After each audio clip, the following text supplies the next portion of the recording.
ওই রাস্তার কিনারে কিন্তু কান্না করতে থাকবে। তাও দুনিয়ার কান্না নয়, এমন কান্না করার পরও আল্লাহ হৃদয় বিন্দু পরিমাণ মায়া হবে না।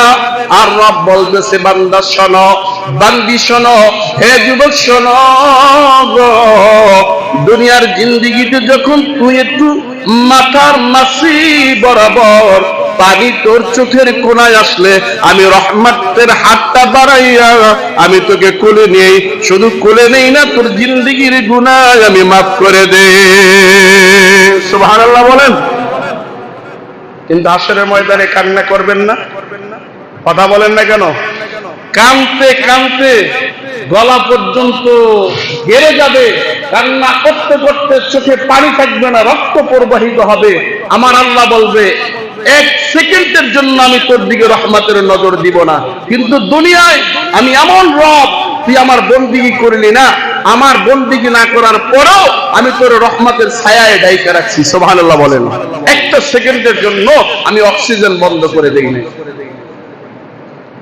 দিছে দিছে বলেন? দেয় নাই। এই রবের গোলামি করতে ভালো লাগে না, এই রবের ইবাদত করতে ভালো লাগে না।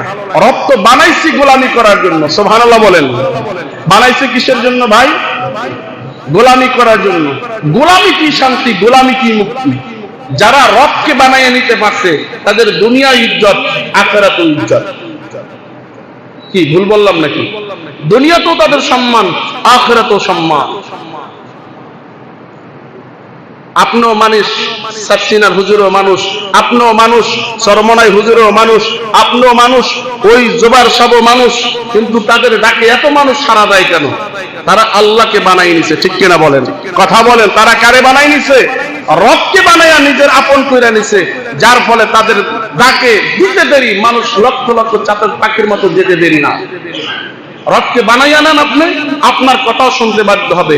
আপনি রবকে বানাইতে চান না, আপনি নিজে নিজে নেতৃত্ব দিতে চান, তখন তো সমস্যা হবেই। ঠিক কিনা?